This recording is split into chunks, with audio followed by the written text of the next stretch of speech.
You've invested in your website. It looks good. It feels professional. You're proud to share the link, but it's not bringing in the leads that you expected. And that's where a lot of business owners get stuck, because if it's not the design, then what is it? In this episode, we're breaking down why people don't buy from your website, even when it looks great, and what actually needs to change.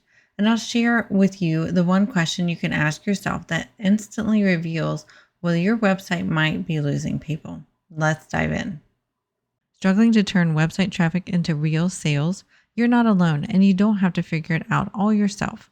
Welcome to Smarter Online Business, the podcast for course creators, coaches, and e-commerce entrepreneurs who want their websites to convert visitors into buyers without the tech overwhelm. I'm your host, Carrie Saunders, a website strategist and conversion expert with over 20 years of experience. Each episode delivers simple, proven strategies to help you generate more revenue and make your website your smartest sales tool. Welcome back to the show. Today we're talking about why people don't buy from your site, even if it looks good. Most people believe that if my website looks good, it should convert. But design is only one of the layers. A beautiful website without clarity is like a beautifully designed store with no signs, no pricing, no clear checkout. You don't know where to go or how to shop. It might impress people, but it won't move them to do the action that you want them to do. So if it's not designed, then what actually causes people to hesitate or causes people to leave? So one of the top reasons I see people not purchasing on people who come to us to help them with their website is the lack of clarity on their website. Visitors end up landing on the website and they can't quickly answer, is this for me? What do they actually do? And how do they help me? Notice those questions. Most of it was a very selfish questions. Is this for me? How do they help me? There's also in there, what do they actually do? Because they're curious on how that helps them too. So if they have to think too hard on any of these points, then they're just going to leave. Many times a very clear website, even if it's not super aesthetically pleasing, will actually convert way better than a beautiful website that has absolutely no clarity to it or not very good clarity to it. Clarity is key whenever we want our websites to convert well. We also want to make sure we have a clear next step. Your website might say, learn more, explore, check it out. Those are very, very generic action-ish type words, right? They are not clear. What are we learning more about? What are we exploring? What are we checking out? So instead, you can use more specific action words like book a call, get started on, and then put whatever they're going to get started on. You could put download your free guide to, don't just say download now or download here. Let them know what they are actually downloading. So if this path isn't clear, people won't move forward. They'll hesitate, and hesitation makes them either get distracted or they just don't act because they're not sure what to do next. People love to be told what to do next. Another silent killer I see is not enough trust on your website.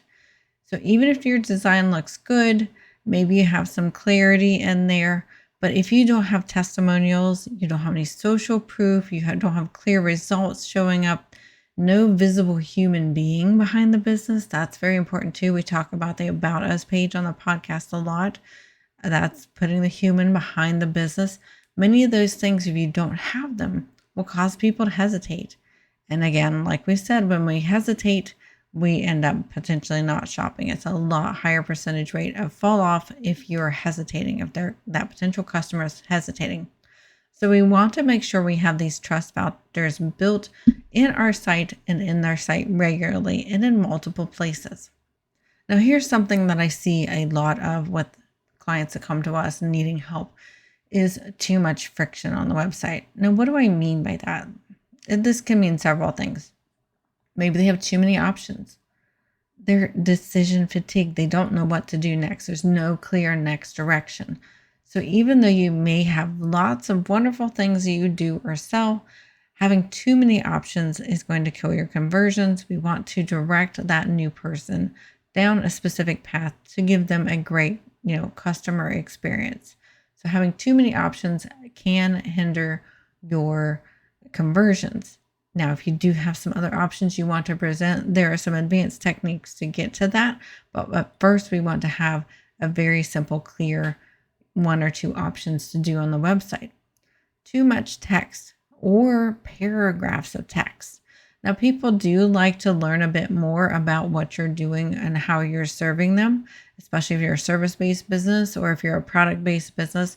They want to learn more about that product, but at first, they don't want a whole lot of text. They want to be able to quickly scan and see, is this right for me? Is this going to serve me? So having very skimmable, scannable text is super important to have that higher up on the page first to draw them in. And then they may want to read some of the more details, a bit more paragraphy type of style, but you can't start with that, or they will just turn and go somewhere else. Also, too many pages could be a problem. This really depends on your industry as to how many pages you want. Some of our podcast episodes talk about, only needing 3 to 5 pages, maybe up to 7 max for your website. Obviously, for e-commerce, you're going to have a page per product. If you have a blog, you're going to have a lot more pages too. And those are great things to have. When you're starting out, though, you only need a few pages. And when you start adding the other pages, we want to have that clear direction and guidance for those pages and what their purpose is. Also, slow load times. We have several podcast episodes on making your website faster, and slow load times definitely will kill your conversions. It will make people impatient, they will get distracted, and they will just go somewhere else. Also, a confusing or cluttered navigation can really turn off a customer and make them leave. So make sure your navigation is very clear and the words at the top are clear and not clever. Very simple, exactly what they're going to get if they click on that link. So in general, in this section, when it feels hard, people leave. If there is friction, people are going to leave. And we touched on this a little bit in the beginning, but the next point I want to talk about is it's about you, not them. That's a problem, a trap that we can fall into, is you're putting the words on your website about you, not about your customer. And as I'm speaking about this, there's one web page I'm thinking I might need to go back and revise because it might be leaning more towards that. Somebody else help me with that page and help do the copywriting on it. And I'm realizing as I'm speaking this that I think she may have put more about me than about my potential customer. And I don't know how I didn't catch that back then. And so what we can all fall into this trap. Many websites might say things like, I do this, I offer that, my experience is. But visitors are thinking, what's in this for me? So one thing I like to do is use Donald Miller's StoryBrand framework when writing copy on a website. And that's where I'm going back to this one page that's in my brain right now as I'm speaking this podcast episode, is that I need to go back to that page and make sure it's a bit more StoryBrand because I don't think it is. So in his framework, and you can read his book, it's a great book, it's more about talking, what's in it for the potential customer. How do we draw them in? How do we make them feel more about this, that they're in the story and that we aren't saying me, me, me, me, me. We're talking about the potential client and talking about them. So if they don't see themselves in your messaging, they will disconnect and they will very likely leave. So we want to be using language on how is it beneficial to the potential customer rather than, about me, me, me, me. Even your about page, even though it should be about you, the business owner, you need to weave in, how is this relevant? How does this work with the potential client? It's a bit tricky to do that and a bit more advanced. So I don't want you to not do your about page because you're not quite sure how to do that part. At least do it and then come back and revise it. Have a copywriter help you. Maybe AI, you could tell it, I want to write this a little bit more story brandish, and it can help give suggestions. Obviously, don't copy and paste the AI if at all possible, but that is a great way to revise your words. So did you notice how my points here didn't have anything to do with colors, fonts, or layout? A beautiful website is great, but we must make sure all these other elements are in place or it won't be nearly as effective. Design alone doesn't fix conversion problems. And then I want to get into that 5-second reality check. So if someone lands on your site for the first time, can they understand what you do and what to do in the next 5 seconds? I'm going to repeat that again. If someone lands on your website for the first time, can they understand what you do and what to do, what they're supposed to do in the next 5 seconds? If not, that's where the breakdown is likely happening. It's one of the fastest ways to diagnose a conversion problem is asking yourself this question, having a trusted business friend or somebody who doesn't know your website or your services or your business very much. Asking them that question can really open your eyes and get some good insight to what a stranger might feel whenever they're landing on your website for the first time. So let's recap some of what we talked about today. So what does actually move people to buy? So instead of focusing on design, we need to focus on clear messaging, defined paths. What do they need to do next? Strategic trust signals placed throughout your site, a simple structure so they don't get confused, and intentional calls to action so that they know exactly what to do next.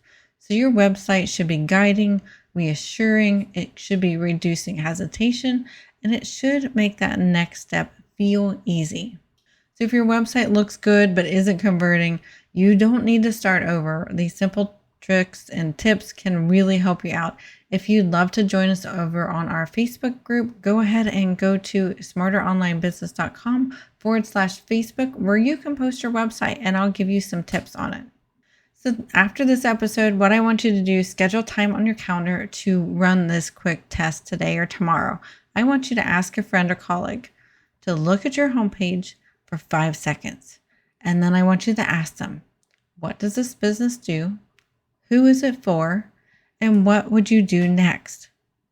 If they hesitate or get it wrong, your website needs clarity, not a redesign. Thanks for joining us for this week's episode of the Smarter Online Business Podcast. We hope it helps you make your website a lot more clear and convert a lot better. Be sure to rate and review us on your favorite podcast app, including Apple Podcasts. And as always, you can find our show notes at smarteronlinebusiness.com. And we will see you next week.